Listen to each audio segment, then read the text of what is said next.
everyone. Welcome to episode 2 of the Raider Report. Today I am joined by 2012 national champion and two-time Gagliardi Trophy award winner, Kevin Burke. Kevin, thanks for joining us today. Yeah, happy to be here. Happy to be back, and really looking forward to this upcoming season. Hopefully in the spring. Right. So, well, catch up the community on what you've been doing since graduating from Mount Union. You kind of took an interesting path that most don't after graduating from Mount Union. You went and played international football.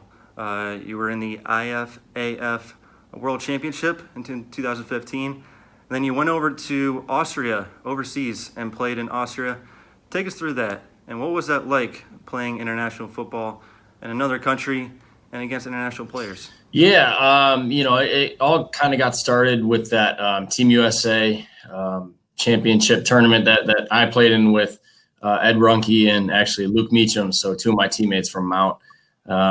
We played a couple games and got exposure to the international game, and Dan Hawkins was a big help in that for getting me exposed to, really just the entire international football community. And, got exposed to some connections and some teams, and ultimately landed in Vienna in 2017, which was a great first stop. I mean, I think I was a little spoiled right from the get-go, because they are one of the best, if not the best, organizations out there in Europe. So, spent some time in Austria, spent some time in Switzerland in Bern, and then ultimately this past season spent some time in Madrid, Spain. So a lot of fun. I mean, it's pretty different over there. Obviously, language barrier wasn't too much of an issue most of the time, but they're definitely the ones that are involved in football, American football, are definitely very passionate, just as, some of the Mount Union football players are. So it was really exciting, a lot of fun,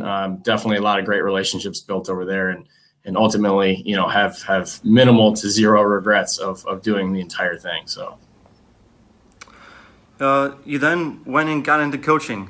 Coming back to the United States, you went to Keston Western Reserve and got into coaching there. And something that many people may not know is that you actually coached against Mount Union in 2017 in the first round back here at Mount Union Stadium. So what was like the epiphany? What made you want to get into coaching, kind of path to get into coaching?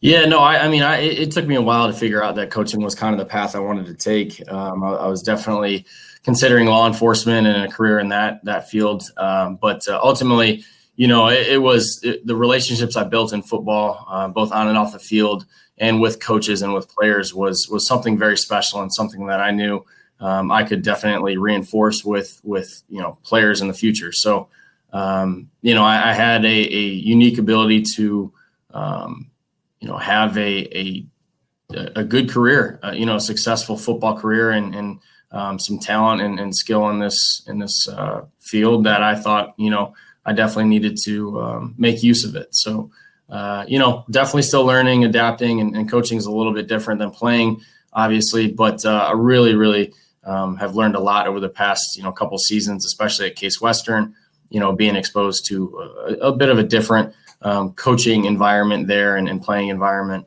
but ultimately helped me grow. And Coach Debelak was a huge part of my coaching growth, right from the get-go. And then, being back here, I'm really excited to test some of that stuff out in terms of just building a positive relationship with our players here. And I'm really looking forward to this coaching career and, seeing where it takes me, but really excited to be back here.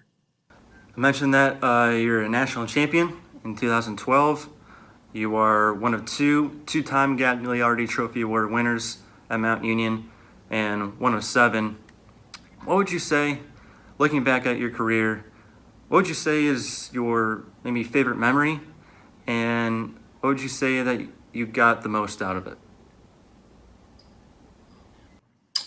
Oh man, favorite memory. It's tough because there's a lot of personal relationships that I've built with players and roommates and teammates.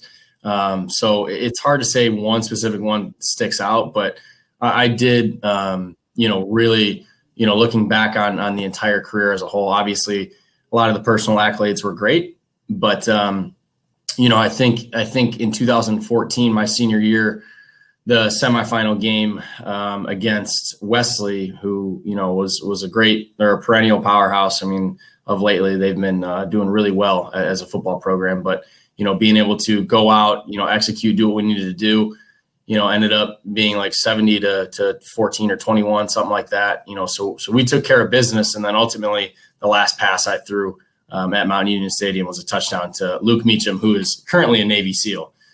So that was pretty special for me to look back. Obviously, in the moment, you don't really realize it, but that game was special. That throw was special. And then I think another one I'm going to sneak in there that I think a lot of people would agree with is the Mary Hardin Baylor game. My first year starting as a sophomore, young guy, starting the fourth quarter down 14 or whatever it was, and starting the second half with a pick six was not great. So coming back and being able to come back and win that one pretty surprisingly and pretty handedly was special. It was a lot of special memories there. So something else that you were kind of a part of and didn't realize at the time is that after that 2012 national championship game, it ended up being head coach Larry Karras' last game. And then you played the first game for Vince Karras. What was that like, being part of that transition, being the connector quarterback for the last game of Larry Karras and the first one for Vince? Yeah, that was obviously not, as it was happening, I didn't really understand. Looking back on it now, I'll say this is, gives me some perspective on it, and just very blessed to be able to play for both and be able to end Larry Karras' coaching career officially as the head coach here. And, we ended it the right way. I think very, very justified, earned ending to his storied and legendary career. So I'm very honored to be, the last quarterback that was on his team. So pretty awesome experience with him. And obviously everybody around this university understands how special of a person he is. And now being back here to be able to get some guidance in terms of the coaching world from him, from some of the rest of the coaches on the staff is something I'm really looking forward to. But kind of speaking on Vince's, his era, it was really special for me to kind of kickstart it with him. Because I know we put a lot of trust in each other. We definitely looked to each other for some guidance because, we had nobody returning on offense as a starter. And I looked to him for some guidance in terms of, being able to just get the season started off on the right foot. And then, he also needed some help from players' perspective, coaching perspective in his first year. I think any coach going in their first year as a head coach is got some nerves and got some, things that they want to get taken care of. And I know Jeff Dart is kind of going through that, especially now with COVID and all these issues. Definitely, I know Coach Dart doesn't want to get this thing, delayed any further. I know he wants to play and get out there and just get rolling here. But a lot of changes, which is kind of crazy because there's only been 3 in Mount Union history. And now being back on staff, I'm part of all 3. So pretty unique. Yeah, that is unique and real special to be a part of. Well, Kevin, we'll wrap up here. What is some advice that you would give to high school recruits watching this, maybe looking to continue their football career in college? What would you tell them about Mount Union and Division III football in general to come here? And why is it so special? What would advice that you would give them about coming here?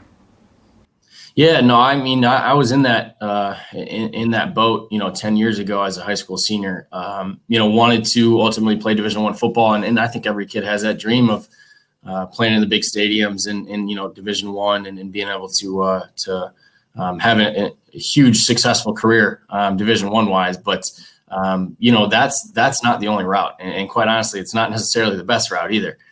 There's a lot of people that go that route and play scholarship football that end up don't really not really playing and not necessarily having the most enjoyable 4-year career.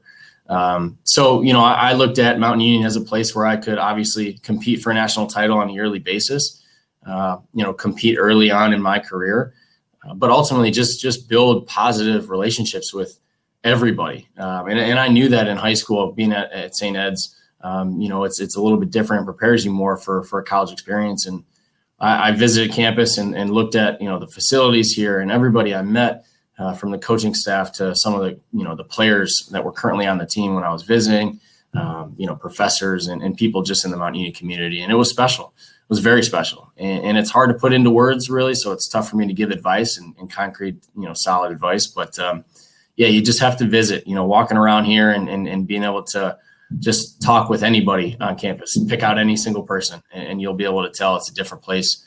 It's a special place, and it's a place where you can thrive as a human being, not just a football player or a wrestler or basketball player, or just a student. It's special. It's an all-around special place, and you just have to, kind of immerse yourself in it to really get the full experience. Well, Kevin, thank you for joining us today. Can't wait to see you on the sidelines at Mount Union Stadium again, and good luck this upcoming season. Yeah, absolutely. I appreciate it. Anytime. Let's have a safe fall semester here so we can get playing in the spring.